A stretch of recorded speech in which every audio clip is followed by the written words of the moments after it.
What's up, and welcome to Clarity for Parents of Athletes, bringing you stories from professional athletes about their parents and how they were raised.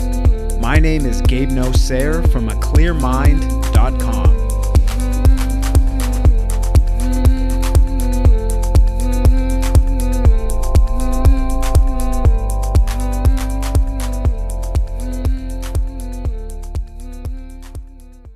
All right, and welcome to episode number 43. Now, this one is with a very special friend of mine. Her name is Shay Lorentzen, and I'll talk about her here in a little bit, but I just wanted to welcome you, whether it's your first time listening to one of these episodes or you are a frequenter. And if you haven't listened to any of the other episodes, I really strongly urge you to go back and listen to them because they're just filled with amazing insight and wisdom from the athletes that I've interviewed. And also I have some other episodes that I delve into my work as a transformative coach. And you can find out a little bit more about what exactly I do as a transformative coach if you go to my website, aclearmind.com. That's aclearmind.com. And you can see that I work with individuals. I've worked with some professional athletes and weekend warriors, retired weekend warriors, parents, you name it. So I'm not limited to who I work with, but I have worked with some amazing people individually and in small groups. And I've also done team workshops as well. So if you ever want to look at the possibility of working with me, just, again, reach out to me on my website, aclearmind.com, or email me, Gabe, Gabe, at aclearmind.com. Now, as I mentioned, this episode is with a very special friend of mine. Her name is Shay Lorentzen, and she was a professional stunt cheerleader with the Portland Trailblazers of the NBA. Extremely athletic, was a college cheerleader at the University of New Mexico and in high school as well. Actually, I was her substitute teacher a long time ago. And it's amazing to reconnect with her and to hear her story of how she became a professional cheerleader in the NBA, and specifically a professional stunt cheerleader. And if you haven't seen any stunt cheerleading, it's really amazing what they can do. The strength of the men, the flexibility, and the athleticism of the women. It's just really impressive. So Shay gives us the lowdown of her journey, her parents' role in her life, and of course, advice that she has for parents who are raising athletes today. All right, enjoy. All right, Shay, what's going on? How you doing during this coronavirus experience? What's life like for you the last couple months? Life has honestly been just kind of, a little bit of a roller coaster. Still working just a bit and doing some online videos and that kind of thing for Orange Theory. So that's definitely been keeping me active. But life it's been crazy. It's been different, and it's a roller coaster. That's the best way that I can describe it. Yeah. I mean, you're used to being so active, working at a national fitness center and right, moving your body so much. So I could imagine being at home for you must be completely foreign. Yes, it's definitely different. It is come to light for me that I am not a 9-to-5er. I'm just, I'm used to being, on my feet at, 3:30, 4 in the morning and getting the day going. So this has definitely been different, but on the flip side, it's been really nice to just spend time outside with the dogs and, take advantage of outdoor running and activities and that kind of thing a little bit more. But I definitely miss the studio. There's no doubt about that. Yeah, well, I wish you good luck getting back to there, and I'm glad you're enjoying the slower pace of life because that can be enjoyable as well, something we don't get to do very often. Yeah. So now I want to go back in time and to a place where we weren't locked down in our homes and you were able to go around freely and exercise all you want in public in different places. So what was your childhood like? What sports did you play? What was your family like? So growing up, my family was awesome. My parents were very into just I have 2 older sisters. So we really kind of just played every sport under the sun until we found out what we liked best and kind of what we excelled at most. So growing up, of course, I cheered. I don't know if it was 4th or 5th grade is when I started, but before middle school, because I did Yaffle cheerleading. I was also in Rio Grande club soccer. And then Tanawan swim team. We swam at Tanawan a bunch as well. And so those were, I would say, like kind of the three main sports that I did growing up. But I tried everything from, a neighbor was a coach of a basketball team, so I played basketball for a minute. Wasn't very successful with that, super short, but it was fun. I played softball for a season because, a neighborhood girl was playing that. So I kind of just dabbled in almost just every sport. We always joke because my dad ended up having three girls. He really wanted a boy to play golf with him. So he always calls me his number one son because nice. I always go, hit golf balls with him, but I never got into the game. And I know that broke his heart a little bit, but whenever we can go hit balls, we do that. So took golf lessons, took tennis lessons, kind of just did everything. So my parents were pretty awesome to let us, just kind of do what we wanted until we found what we loved. Nice. What kind of sports did your parents do, and did they push their sport onto you ladies? No, I mean, my dad is definitely a golfer. He played football as well. So a little bit harder in his sports, but yes, he definitely wanted us to golf, but my parents never pushed us to do anything that they did. They let us have, our freedom of choice and that kind of thing. So that was really good. And of course, my mom was a cheerleader, not only in high school, but at Goddard and Roswell, but also she went to New Mexico, Eastern. So she was a cheerleader in Portales as well, but, they were doing, the thigh stands and just kind of the jumps and kicks. So it was definitely different, during her time as it was in mine. But yeah, they definitely let us just pick what we wanted. That's awesome to hear. Yeah. So what drove you to want to try cheerleading? You know what? I can remember, like I said, either in fourth or fifth grade, I can't remember how young, my sister Bree was on a cheerleading team, and I was still kind of wanting to go the soccer route at that point in time. And they needed another person on their team, on their little Yaffle team. And so I got into it, and honestly, I just never looked back. It was just kind of funny that it wasn't really necessarily my first pick. And it just, it led to me doing another year of Yaffle, and then 3 years in middle school with an all-star team, and then 4 of high school, 5 of college, and then 5 with the Trailblazers. So it's definitely it kind of just took its course from that one season. I just kept going with it. Wow. So if you were an all-star cheerleader, you must have been good, but what makes a good youth cheerleader? I think before you get into all-stars and that kind of thing, or before I did, the Yaffle, it's just fun. I don't think there's anything necessarily that just makes you so good. You're so young and you're so little, and so are all the football players. I think it's just, having a love and a joy of being out there on the field and cheering your team on. So just energy and that kind of thing. But as far as like skill goes, I didn't really start to learn that until I got to an all-star level. And what kind of skills did you develop, and how did you go about doing that? Well, I did. I took gymnastics classes because that's definitely where you need to start doing like the tumbling, so the flipping and that kind of thing. So I took some of those at Albuquerque Gymnastics, and as well as Gold Cup. So 2 different places to kind of help me tumble. And then when I was actually in middle school, I was a base. So I was the one that was holding the girls up in the air. So for that, just a lot of strength, a lot of trust, of course. And then as I became, a high school cheerleader, then I became a flyer or a top girl. So my roles kind of reversed as my time kind of lengthened with the sport. Wow. So it sounds like you have names for positions, yes. just like in any sport. So yep. There's base, flyer. Is there anything else? Yeah, Any other positions? There's back spots. So the person that's basically behind you, catching you from the back, and then the bases you have on the side, and the flyer is the top girl. You sometimes need like a front spot for either a basket toss or something that maybe needs a little bit more support. So a front spot is there as well.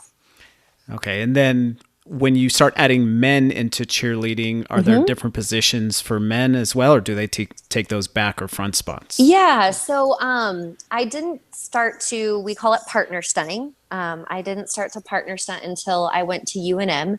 And basically, the guy is the base and the girl is the top or the flyer. So unless you're in a pyramid, the guys are always going to be the base. You usually have a girl that's on top of his shoulders, that's a middle. And then you have a girl on top of that girl, which is the top. So it does change a little bit once you get into co-ed stunting, because with all girl stunting, you typically have 4 people in a group. So the 2 sides, the back and the top. And then with partner stunting, just the base and the flyer. Man, I can imagine that it's a whole different level once you do get into stunts, not just a physical level, but psychological level, especially for the women that are up at the very top. Absolutely. I can imagine. I've never been in that position. But yeah, what kind of mentality do you have to develop in order to be up there? The best thing that I can just say is just having trust. Like I said, I hadn't partner stunted until I went to UNM, and I was totally kind of, going out on a limb, having all girls stunted my whole life. And I just said, like, I want to be one of those top girls, and I just want to do the partner stunning and that kind of thing. So, it was really scary. I'm not going to lie, it's a lot of lower body strength. I mean, you're basically just plyometrically jumping into somebody's hands. Of course, they're assisting you up along the way, but you just have to have trust. So mentally, just knowing that your partner is going to be there to catch you, that the spots are going to be there to catch you, and that kind of thing. And just and commitment, I would say. Whenever you start to get scared and you start to second question or second guess yourself, that's when accidents happen. So you just have to have confidence and trust and just give it your all. Man, have you ever been dropped before? Yes, I have. Fortunately, up until my very last season on Blazers, I was never, significantly hurt. You hear about cheerleaders having some of the worst injuries out there. And I was really lucky to, I've fallen off the back of a stunt and just kind of on my neck or my back. And, hopefully the spotters are there to catch you. But sometimes, either they slip or, they're at the wrong part of your body. It's nobody's fault. It happens. Right. Mm-hmm. So, those types of things definitely happen, but I never had any type of like a major injury, actually until my second to last year of Blazers. And nobody dropped me. I just actually had a collision with somebody, broke my jaw in 3 places. And now I have metal plates in my jaw for the rest of my life. But hey, that's a fun memory. I guess that's what you want to call it for yourself. You're welcome to calling it fun if that's your experience. So how do you recover you said that was the second to last year of Blazers. So you had that accident and then you did it again. How do you recover emotionally and psychologically from that? I would say from that injury, I mean, that was really, really scary. And I have it on videotape, and I've told my mom, I'm like, do you ever want to see it? Of course she's terrified.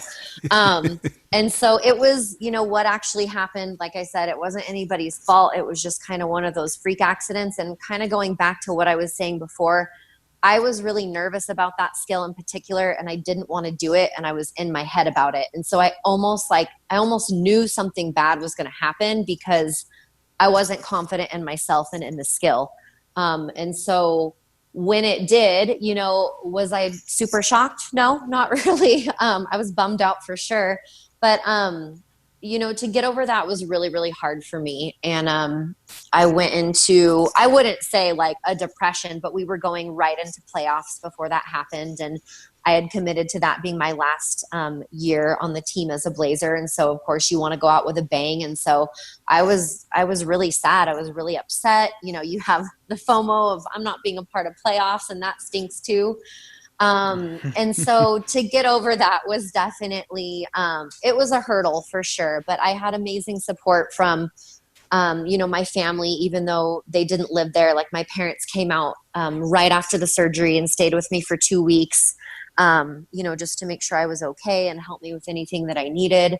And of course, I just had the support of my teammates and everybody around me. So it was definitely hard to heal from it because it was pretty intense. Liquid diets for 8 to 10 weeks is no fun, but Oh, wow. but you got to do it.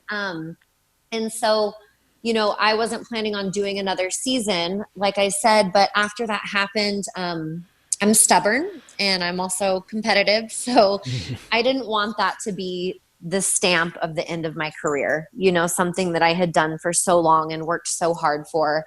I was like, I'm not going to miss playoffs and have my jaw broken. So I decided to go out for another year and I made it. And, the cool thing about that is my parents were so supportive. They were scared. I know for sure. Like when you get a phone call that your daughter, broke her jaw in 3 places, it's not the call that you want. Yeah. But I just told him, I said, I'm going to go into this last year. I'm going to be really cautious.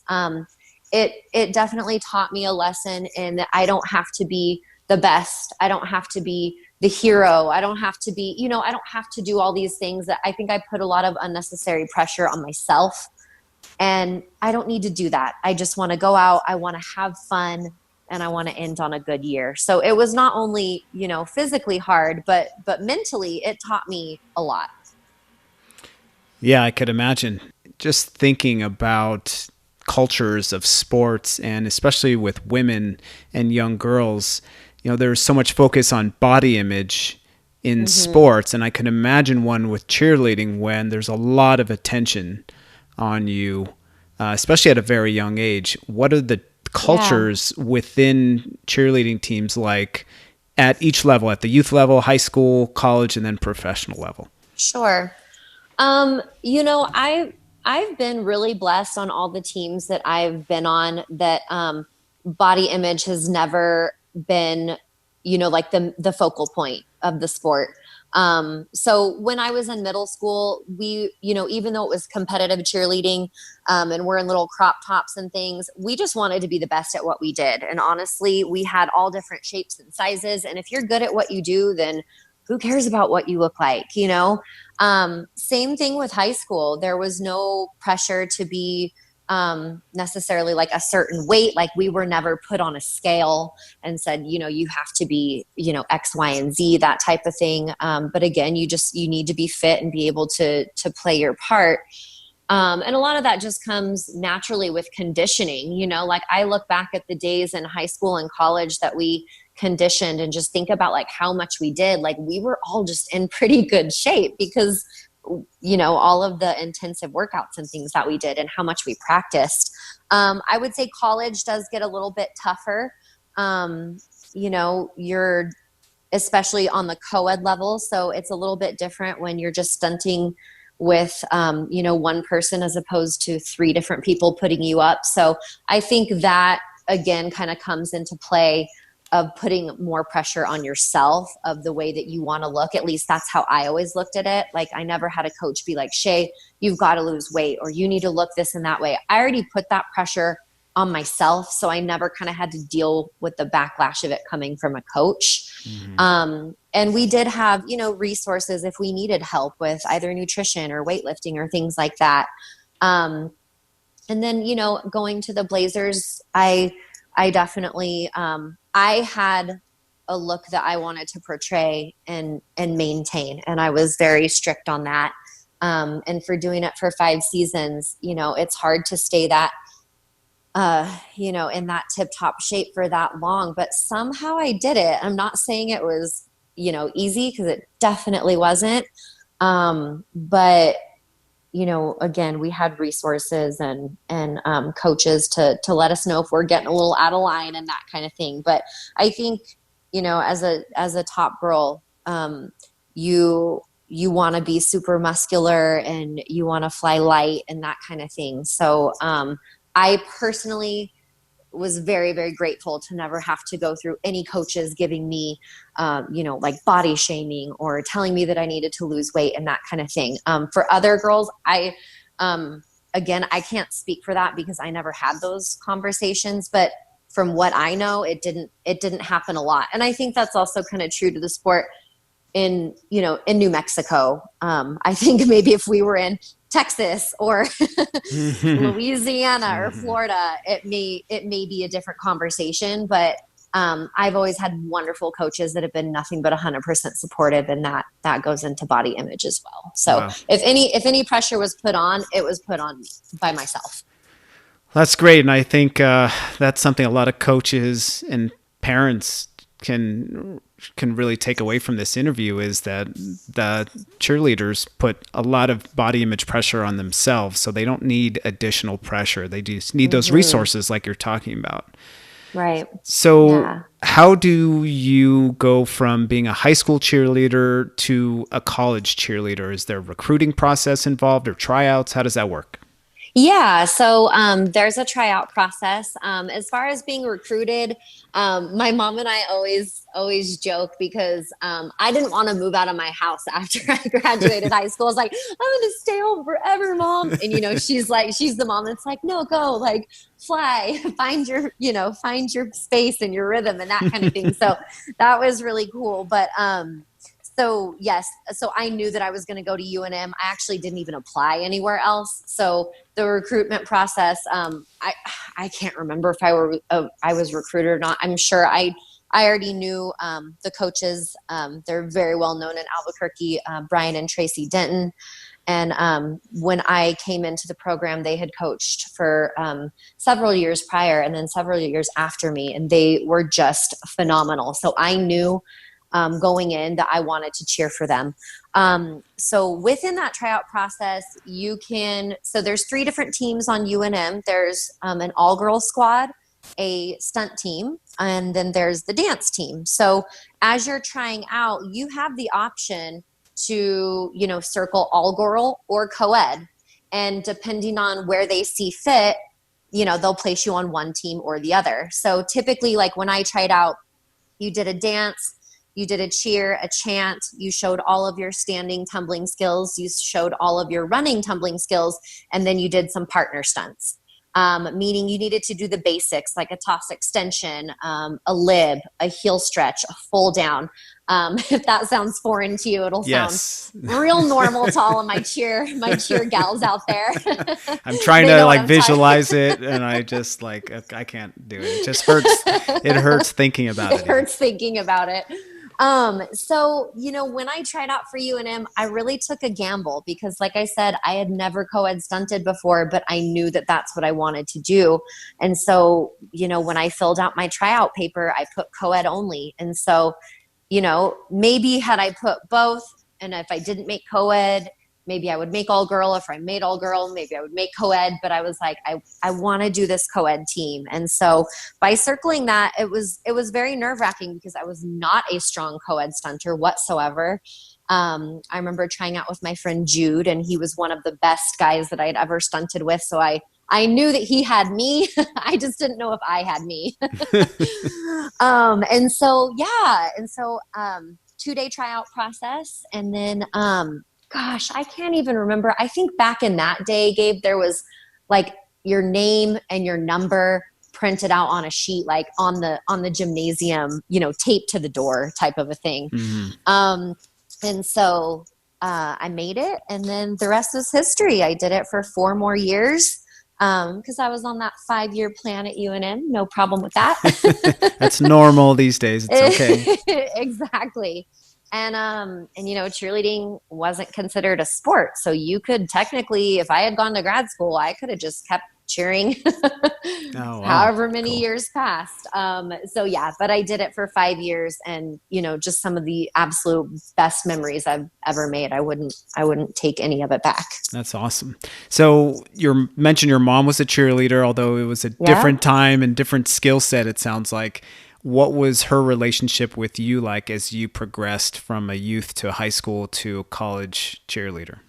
Oh, she was incredible. I mean, totally awesome. Both of them were, on All Stars, it's a little bit different. You don't have, I would say like the meetings and things like that you do in high school. So she would come to whatever she could, but she would be at every single competition, as well as my dad, up in the stands with his handheld, camcorder and the whole deal. And then in high school, she was what's called our team mom. So she She coordinated everything. She was at every single event, every game. And then that spilled over into college. Obviously in college, you don't have a teen mom, but my parents had season tickets to football as well as basketball, and they never, ever missed a home game. Mm. Oh, cool. So they were there through everything. And then, and as far as Blazers and that kind of thing, they would come out and they would see a game at least one or two every single season. So they were just, I couldn't think of a more supportive unit than those two. Oh, fantastic.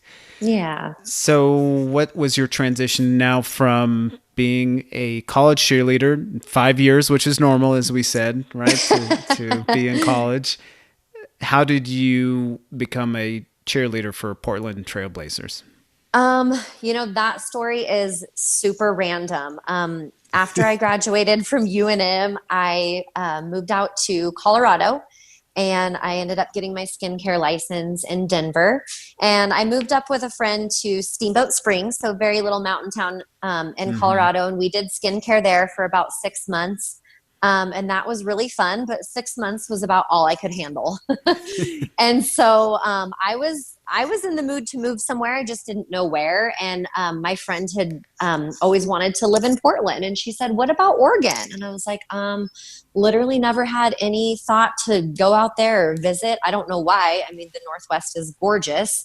But it just wasn't really on my radar. And so I was looking online at just like, hey, what does Portland have to offer? And kind of a fun fact, so all NBA teams and NFL teams have dance teams. Very few of them have stunt teams. So what I was talking about, like, the guy-girl partnership, I think there's only about 4 or 5. And now I actually don't know how many.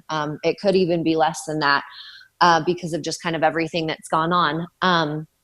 But as I was kind of doing some research on Portland, I saw that the Trailblazers had a stunt team. And I was like, oh my gosh, like, this is awesome. I want to do that. But that being said, I had been out of college for almost 2.5 years at this point. So I hadn't partner stunted in a while.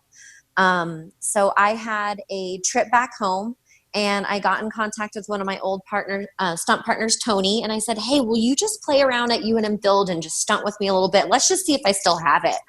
And so I had so much fun. And so I was like, I've got to do this. So why the story kind of ends up random, it was her idea. She ended up staying in Steamboat. I came back to New Mexico, and I trained really hard. I got myself back in the shape that I wanted to be in. I stunted almost every day for about 3 months. And then I just flew out to Portland by myself and tried out and made it, and then ended up moving solo. Oh, how cool. Yeah. So now during this tryout process, I imagine they have you stunt with somebody who you don't know. And so you don't have a chemistry with somebody, right, in a partnership. So how did you kind of push through that to be able to do so well that you made the team? So before the actual tryout itself, I went to a few open gyms where, like I said, I didn't know anybody, but that people are all kind of trying out for the same thing. And I met this guy, Brandon, and just right off the bat, we stunted so well with each other. It was just like incredible. And so those tryouts for Blazers are a little bit different. They actually have you almost just stand up in a line, and the guys stay where they are. The girls stand in front of the guys, and then you do a stunt, and then you move to the next guy. You do a stunt, and then you move to the next guy. So they want to see not only that you can, because anybody, like you said, if you got chemistry, you can be amazing with one person, but how are you overall? You have to be able to be a well-rounded stunner with everybody. So the Blazer tryouts were very hard because, and everybody's timing is different. Everybody jumps different. Everybody tosses different. So that was a challenge because there's some people that you totally just click with and it feels easy. And other people you're just like, man, I can't, pick up what they're putting down type of a thing. But as long as you can do the majority of the skill with most people, then, there's a likelihood that you have a chance. Wow. So I was really lucky to go out there and meet Brandon because, I don't know, we just totally clicked and he's, to this day, one of the most amazing stunters So, and all the guys on Blazers, a lot of skill there. Yeah. So what does that mean? I'm curious to know what makes a good stunter. What kind of skills do they have that can be better than other people? As far as like the male role, Yeah. I would say, I mean, obviously I would be lying if I would, say strength isn't an issue. Of course. It's good to be strong. It's good to be a sturdy base and that kind of thing. But I would say, just some of the, non-physical skills, just being patient. Stunting is very, very frustrating, especially when it's something that's very repetitive and you want to get good at it and you just kind of can't nail it, that type of a thing. So patience is definitely a skill that you need to have. But I would just say, I mean, honestly, strength and technique, because honestly, there's some smaller guys that may not be the biggest guys, but their technique is so darn good that they make it happen. I've stunted with some guys that are maybe just an inch or two taller than me that maybe since they don't just have that bulk strength, that they feel like they need to really nail it down with technique, and they do. And they're some of the best stunters too. So it really can come in any, shape, size, or form. It's just kind of more, depending on your attitude is huge. It's hard to work with just one other person and be on the same page all the time. So attitude, skill, technique, patience, that kind of thing. Just like any other sport. Absolutely. Yeah. So I'm just curious, how high up in the air are these stunters throwing these women? Oh gosh, I'm so bad when it comes to like how many feet. I mean, I don't know. High. I don't know. I mean, I think when you're at the games and they're throwing them in what we call as a basket toss. So it's two guys holding their hands together, a back spot behind you, and then the top girl jumps on their hands and they toss you up in the air. And I mean, you're flying high. You definitely catch some air. It is scary, but oh my gosh, is it so much fun. Yeah, I could imagine. So you must be at least 10 feet over the rim, something like that? Oh, so for sure. Yeah. So probably 20 feet in the air. Maybe if 30. I would guess, that's what I'd say. Yeah. Wow. Yeah, that definitely takes a lot of strength, and I could see a lot of technique as well, because you're throwing another human body up in the air that high. That's not easy thing to do. So that's pretty impressive on all around, to be able to do flips and twists when you're up in the air like that as well. I can imagine how much concentration and body coordination it must take. Absolutely. Yeah. So what's in the professional cheerleading life? I imagine that's not your only job, is cheerleading professionally. No, so definitely not. So you're not just dedicating yourself and your life to training as a cheerleader. You have another job, right, to make ends meet. So what is the training like at the professional level? So, honestly, professionally, we practiced less than I did in college.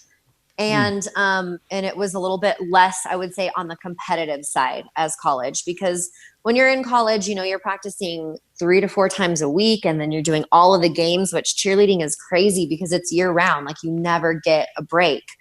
On the professional level, since we all had full-time jobs, I think there's that kind of sense of like, not that we don't need to practice as much because we should have the skill. I mean, that's part of it, but everybody has full-time jobs and that kind of thing. So we only practiced once a week, sometimes twice. It would depend on if we had a performance or something like that.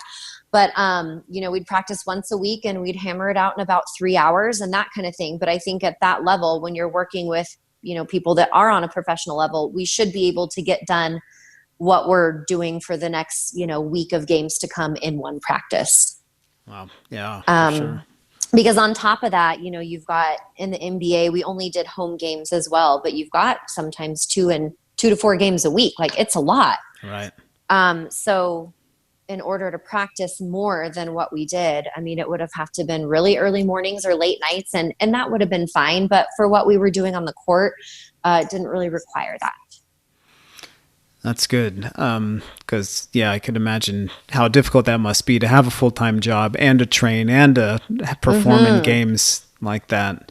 Absolutely. So I could imagine being a cheerleader for a single professional team, you must have gotten emotionally tied in with the players and the results of the team and how they did as well, and the fans. What was that experience like for you going through seasons with these basketball players? Yeah, absolutely. I mean, I think my first year, I was just so like deer in headlights. I didn't know what to expect. I had been to a couple, professional basketball games when I lived in Denver. I went and saw the Nuggets a few times, but to be on the other side, like I almost don't even, I mean, I remember my first year, but I can't even tell you like details of it because I was just so, kind of shook of like, oh my gosh, like this is really happening. This is so cool. Like our locker room was right next to the players and just walking down the halls, like, I don't know, just the energy of the games and the crowd and that kind of thing. So I think my first year I was kind of just a little bit like shocked that I was even there.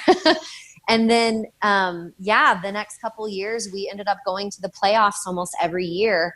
And, we didn't make it typically much further past that. But, I was there the very first year that Damian Lillard started. And so it's been incredible to not only like see where he started, and I still follow them, to see where he is now and just like such an amazing player, and that kind of thing. So I definitely, with the cheerleaders and the players, we see them at events and, like promotional things and stuff like that, but we don't have personal relationships with them.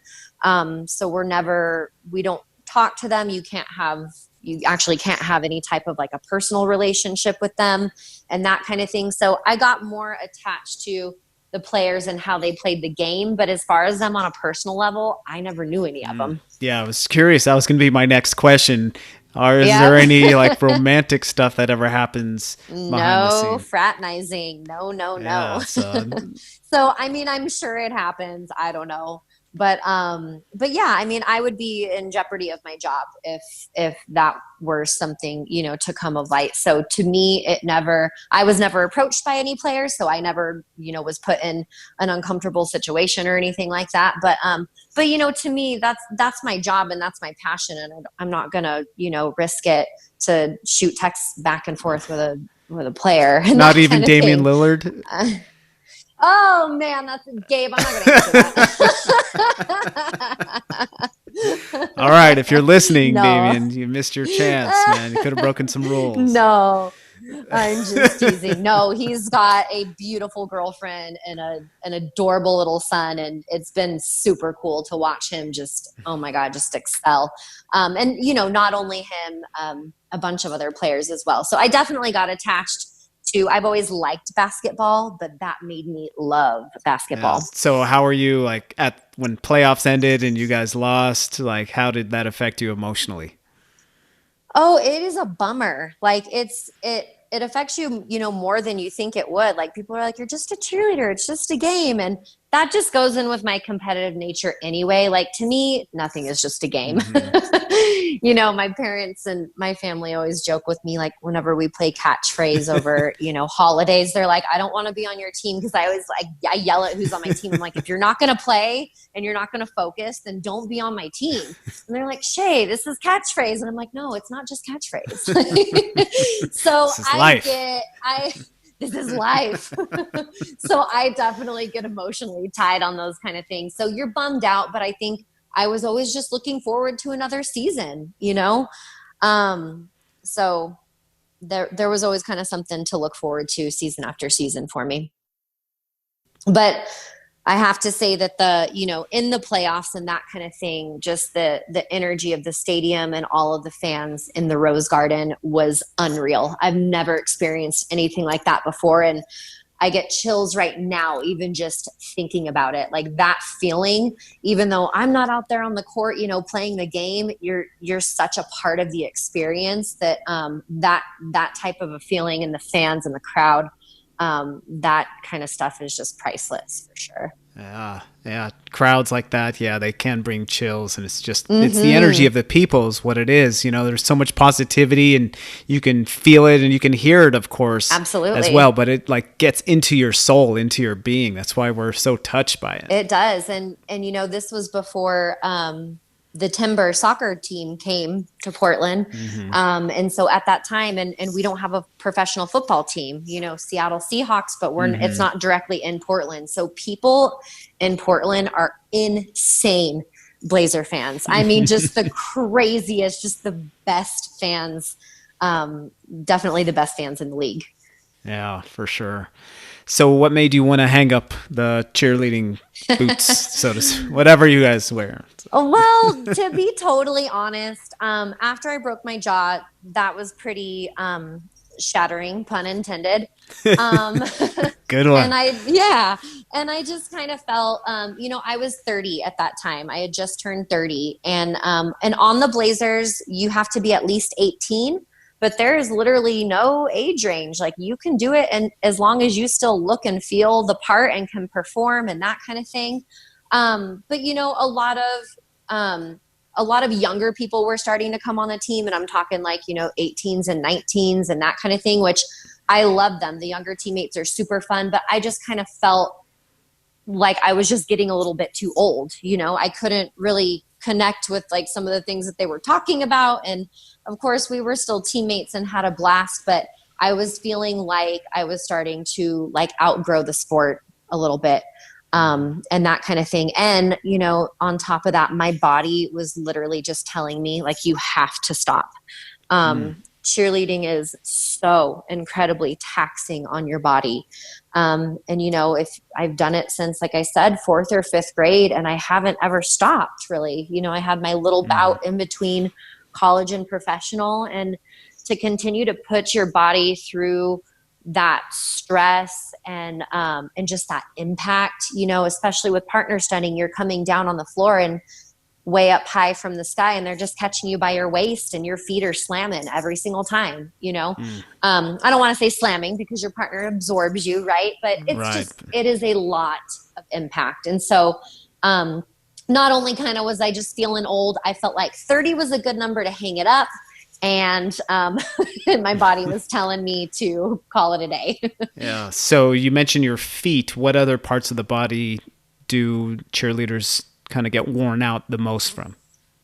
Oh gosh, honestly, it is a full body sport. I can't really say one or the other, just because, when you're twisting and you're doing things in the air for the basket tosses, like when people catch you, like your neck can get jarred, or a lot of the time guys will catch you and, it's totally by accident, but kind of punch you in the ribs. So your midsection gets really beat up. I literally collided into somebody's forehead. So, it's full contact for sure. But your ankles from jumping and landing, and your wrists from flipping on the ground, you're doing your back flips and back handsprings and that kind of thing on hardwood floor. It's not forgiving. And so your back, I definitely, I don't want to say I have back issues, but my body I'm 35 still, I'm working my way to 36, but to be 35, I feel my body feels like it's 50 plus. I mean, it definitely feels like it's gotten a beating. Wow. So there must have been a focus on recovery.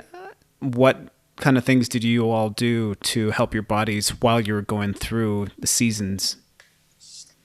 I think kind of the same things as most sports, just like, ice baths and things like that, wrapping your body with like arnica. And I would always put the arnica wherever, the pain was, and then wrap it in saran wrap and sleep with it like that, so that the cream kind of like soaked into your muscles. And I would love to say taking it easy, but whenever I was injured, I kind of just worked through it, other than the big one with the jaw, because obviously I couldn't do anything at that point in time. But it pretty standard recovery. But more so with college, like I said, you cheer for every sport, so you kind of got to work through your aches and pains and keep moving. Wow. So I'm just curious, when there's a cheerleader who suffers an injury for a few months, let's say, or there's a couple cheerleaders out on a team, it's not like a soccer team that has, between 22 to 25 players on the roster in college, or college football has over 100 players. How does the team adjust with injuries? Oh, it is so hard. Because you basically have to rework whatever it is that you were going for. So that's the crazy thing about cheerleading, especially when you're competitive. And we were at UNM, you cheer at all these games and that's fun. We love, to cheer on our sports and that kind of thing. But when you're preparing for a competition, that's a whole nother battle. You literally have two and some minutes to perform your best. And if you screw anything up, that was your only shot. It's not Wow. like you're in a basketball game or a soccer game where you're a goal down or you're a basket down and you can recover from that. Mhm. When you're out there on the mat, you have one chance and one opportunity. And so that's where it gets crazy because, when you are training for something like that and somebody gets injured, I mean, you either have to throw somebody in if you have them or you have to rework a whole routine. So it is Wow. challenging, it is frustrating, but it happens all the time. Yeah, I can And imagine. that's hopefully why you have a team where you have some alternates and things like that. Mm. So we Mm. do typically take UNM would typically take kind of more than what's allowed to go out on the mat, and then you kind of have to fight for your spot for that type of thing as well. Mm. So, what are those competitions like among, is it like those movies where you're intimidating other teams and or is that just Hollywood? No, I remember the first time I saw Bring It On, I was like, oh my God, they're making us look so silly. And what they did on the mat was very similar. It's very competitive, like super athletic, just insane what people are doing, especially nowadays. Like I look at, what teams do out on the mat, and I'm mind blown at how amazing and athletic these athletes are. But no, I mean, you go into a competition, and at least for us at UNM, we didn't compete on Blazers, so I didn't worry about that. But on UNM, you're just with your team and you're kind of zoned out, and it's really fun to see how people get in their different zones. Like, you've got some of the guys like blaring their music and getting pumped up in the corner, and you got the girls that are just nervous going over counts in their head. So for us, I think it was more just like we're there with our team to do the absolute best that we can. But no, there's no, rifts going back and forth of like cheer wars. Well, That that's kind of good. thing. Yeah, that kind of Yeah. thing didn't happen. That's good to hear. So, what's the role of a coach? And I know you coached for a little bit I after did. you've done professionally. What's the role of a coach like for a college team? I can't speak as much from my experience because I only did it for that one season, and we did compete. So it was very much to what I remember of just having like the, 3 practices a week plus early mornings, late nights, that kind of thing. And I was the assistant coach to one of my good friends, Dustin, and he was an amazing head coach to work for. And so I was kind of my first year just in the sidelines, just kind of watching what he did, and trying to see how to support the team and that kind of thing. But as far as, when I cheered, Brian and Tracy were 100% involved in every single practice and every single, run through that we did and that kind of thing. So, I mean, I loved how hard they were on us. Back then you think about like, oh my God, I can't do this routine again. I'm going to die, but it's like, it's Hmm. repetition is what, makes you not only find that muscle memory, but just makes everything better. So, I mean, practices were brutal and hard and long. And Brian and Tracy were there every single step of the way, and they were incredible. So that's just what I remember. I mean, they're hard on you, but they have to be. Yeah, for sure. Because there's so many small details I can imagine, Mm-hmm. that make a huge difference. And like you said, you only have 2.5 minutes or so Right. to put on your best routine. So you have to focus on those little small things because they're so crucial, which requires a tremendous amount of focus and a tremendous amount of discipline as well. Yeah, absolutely. Yeah. Discipline was the name of the game for that sport. My gosh. Yeah, for sure. So I have a list. I call them lightning round questions. So Oh these are no. surprise questions for you. Yep, you didn't Okay. you didn't see these before the interview. So Okay. feel free to answer as quickly or as slowly as you want. There's no pressure here. All right.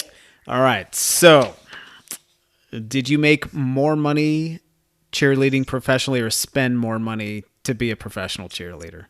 Ooh. Yeah. Mm.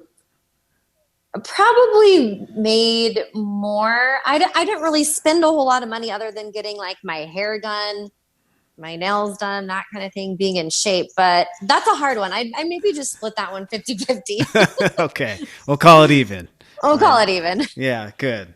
What's louder as far as an arena, the Pit in Albuquerque or the Rose Garden in Portland? You are so bad for this one. Because gosh, dang it. Both amazing teams. I would have to say, though, I'd have to say the Rose Garden because of all of those playoff games. Those are something that I didn't experience at the Pit, and I think that's literally just a whole nother level of craziness. Yeah, for sure. Yeah, the basketball team struggled back then. I remember. Yes, but when I went, we were actually top 10 in the country, and it was loud in the Pit. It was an amazing experience. The Pit, yeah, the Pit is unbelievable. Dang you for that question. Yeah, all right. I apologize. I'll try and take it easier on you from here on I'm out. just teasing. So what's the most exciting basketball game that you cheered at that you remember? Oh gosh. There's not necessarily like a specific game, but just there were a lot of different instances where we'd go into overtime and Damian Lillard hitting the buzzer beaters and making us win the whole game. Like those are just some of just like the best, most unbelievable ever. I think it was maybe my second. It may have been my last year where the whole thing was coined like it's Dame time because he shot a buzzer beater and it was just like the crowd went totally wild. So those overtime buzzer beaters are my favorite. Oh, cool. What a good experience for you. Yeah. Now, besides cheerleading, so if you never cheered professionally and you had to pick another sport to be a professional at, what sport would that be? It would totally be soccer. Why is that? Yeah. Just because that was the only other one that I really loved as a kid. And it got to the point where I was doing club soccer and I was doing, the club cheerleading as well. And my parents were like, Shay, you're running us around like crazy. Like you got to pick a lane. You got to pick a sport. And so I went out on a limb with cheerleading because quite honestly, I was better at it than I was at soccer. I felt more confident and that kind of thing. But I've always missed soccer. And I've always loved the aspect of being on a soccer team and that kind of thing. So if it weren't cheerleading, it would definitely be soccer. Nice. So how old were you when your parents asked you to make that decision? I think I was probably in between like 7th or 8th grade. Because I mean, as you know, you're a soccer coach, like club soccer is not easy and it's super demanding, and that kind of thing. So when I was doing the club in both elements, they were like, you can't, like, you have to pick one because not only, and it's expensive, right? So probably sometime in middle school. Yeah. Nice. What's the most difficult thing about being a professional cheerleader? Ooh, the most difficult thing. I would probably just say, the professional cheerleading part was a little bit more difficult for me with like the body image thing that we were kind of talking about before. I feel like you're on a different level. You're kind of on a different platform as well. So I would say that the hardest part was just staying physically fit and being to, the caliber of an athlete that I wanted to be. Because that was the first time as well, other than middle school, that I had a uniform that was a crop top. So you definitely want to look a certain way and that kind of thing. So it didn't really come as much into weight. It's like, what am I going to look like in this 2-piece uniform in front of hundreds, thousands of people? That kind of thing. So I would say the hardest part was just like being physically fit, honestly. So I don't know if you've experienced this, but if you didn't experience, just if you could imagine, what if someone were to say to you that cheerleading isn't a sport, what would you say to that person? Ooh, that gets my blood boiling. It is what it is, and people are going to think whatever they want to about it. But I think the sport has, progressed so much, and people watching these shows on TV, that they're understanding that we're not just like hopping up and down with pom poms on the sidelines. Like it is. Like I said, I've done so many different sports in my life. It is the most physical, taxing, strenuous. Like it is so hard. So I would probably put up a fight for a second, and then I just say, you know what, screw it. Like I know it's a sport. And if you can't see that, then I don't know what to tell you. Yeah, for sure. Yeah, there's so much involved. You can maybe invite the person to say, okay, toss me up in the air about 20, 30 feet, Exactly. Do it right now. Let's see what you got. Yeah. Let's see what you got. So what if you were to be in front of a group of young girls who want to be cheerleaders, either at the high school, college, or professional level? What kind of advice would you have for the cheerleaders themselves? I would probably just tell them to keep, just to keep going for it. If it's something that you can't stop thinking about, then don't stop working for it. There's a lot of rejection with cheerleading, and you might not make it the first year. You might not make it the second year, but if you love it, continue to pursue your passion with all of your heart. And just know that it's going to be hard. It's going to be challenging, but the memories that you make, that trumps over every single, hardship that you went through, is just having, the memories that are lifelong. And I would just tell them to keep going for it, for sure. Nice. Good advice. Now, what kind of advice would you have for parents who are raising cheerleaders? Ooh, I would say, that's so hard for me because I'm not a parent, so I don't know what it feels like to have a kid that's, wanting to do this sport that is so difficult, dangerous, time consuming, that kind of thing. But I would just say, just be supportive, hopefully if your kids are in good programs that you can trust the other kids that they're cheering with to help protect them and that kind of thing. And quite honestly, they've taken away some of the things that I was even able to do in the high school and college level, because there have been so many accidents and things like that. So I feel like it's as safe as it can be, and I would just say, like my parents were, just be supportive. I know it's hard. I know it's like cringeworthy watching your, daughter being thrown up, several feet in the air and that kind of thing. But, I never once resented my parents for anything, because they always, held my hand and supported me the entire way. And that's honestly just the best thing that I could have ever asked for. I never felt pressure. I never felt anything like that. Just pure love and support is all I can say. That's beautiful. Beautiful to hear. Yeah. All right, Shay, thanks so much for your time today. I wish you the best of luck getting back to work and everything you have going on there. And I really appreciate your insight with the world of cheerleading. I really learned a lot for myself, and I know my audience did as well. Yeah, thank you so much, Gabe. I had a blast. All right, I hope you enjoyed this interview with Shay, and I just wanted to leave you some quick takeaways today. And you've probably heard me say this many, many times if you've listened to other interviews that I've done during this podcast experience. The power of unconditional love. It's so obvious when I listen to Shay speak how much she grew up in an environment of unconditional love. And of course, unconditional love doesn't mean just let children do whatever they want. I'm sure there were talks and there was guidance and even some disciplining during her experience as a child and teenager. But what was so powerful for me in this interview is when she said that she wanted to stay home during college, which is really foreign, I think, to a lot of parents and athletes as well. Usually they're ready to jump out of the house at about 17, 18 years old, sometimes even earlier than that. So that to me shows how much unconditional love Shay felt. And there's a magic formula here with that. With all these athletes, is the parents don't seem to be putting pressure on these high-level athletes. They support them. They're there for them or whatever they need.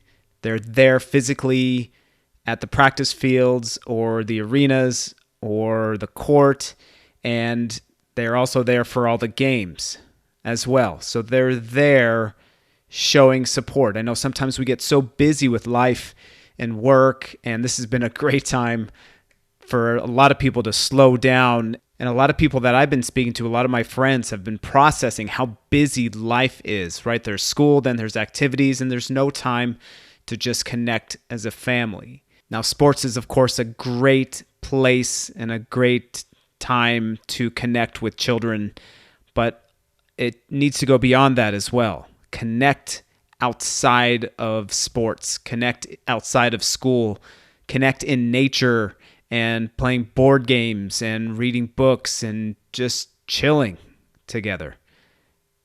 So I hope everyone's really taken this opportunity to enjoy the slower pace of life for right now, and hope that continues for many of you out there.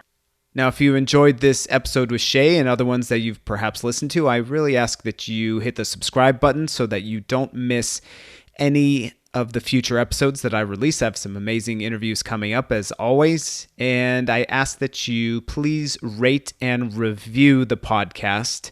And I'll read your review on a future episode, of course. And ask that you please share the podcast as well. Now, as always, I'm here for you, whether you want to research looking into working with me, either as a coach, individually, in a small groups with some parents or teammates or whatever it may be, or to do a workshop in the future. All right. You can get a hold of me at my website, aclearmind.com, or email me, gabe@aclearmind.com. As always, much love to you and many blessings.